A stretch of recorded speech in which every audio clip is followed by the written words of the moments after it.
kumulang sa 100 obispo para sa Conventus Episcopaum Asiae Austro-Orientalis sa Central Seminary ng Universidad ng Santo Tomas.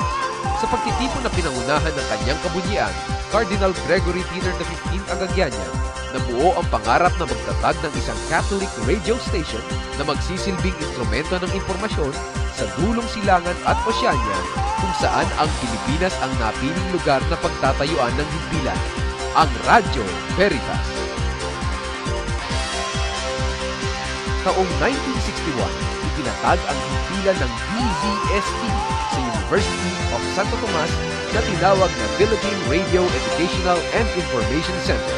Nang mabago ang namamalakad sa DZST, pinalitan din ang call letters na DZRV, kung saan hinalaw ang Radio Veritas sa huling 2 letra. Nalipat din ang operasyon ito sa Pope Pius XII Center sa UN Avenue sa Maynila.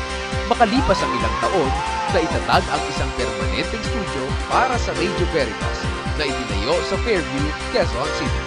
3 bagong transmitter na kinabibilangan ng 2 shortwave at 1 medium wave transmitter ang ipinagkaloob sa himpilan na itinayo naman sa Malolos, Bulacan. April 11, 1969, isinagawa ang inaugurasyon ng himpilan sa Fairview, Quezon City.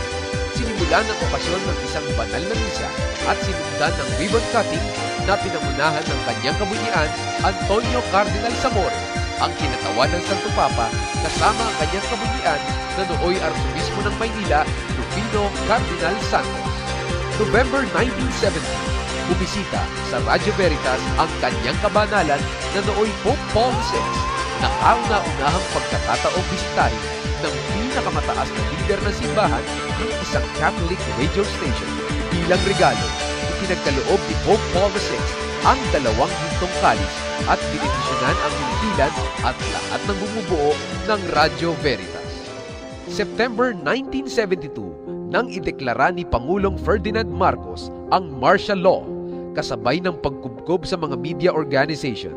Ngunit nanatiling matatag ang Radyo Veritas at napayagan ng pamahalaang makapagsahimpapawid ang Radyo Veritas ng buong katotohanan sa lahat ng mga pangyayari sa bansa.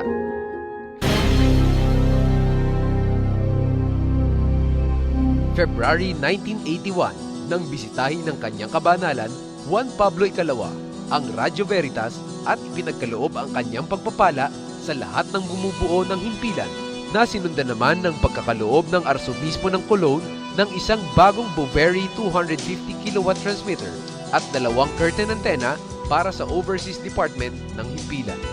August 21, 1983, nang matapang na isagawa ng Radyo Veritas ang coverage sa pagpaslang kay dating Senador Benigno Ninoy Aquino Jr. Dahil dito, kinilala ang Radyo Veritas bilang tunay na himpilan ng katotohanan. Pebrero 22, 1986, binawi ni na Defense Minister Juan Ponce Enrile at Vice Chief of Staff Fidel Ramos ang kanilang suporta kay Pangulong Ferdinand Marcos. Pinaratangan nila si Marcos ng malawakang pandaraya sa ginawang snap elections.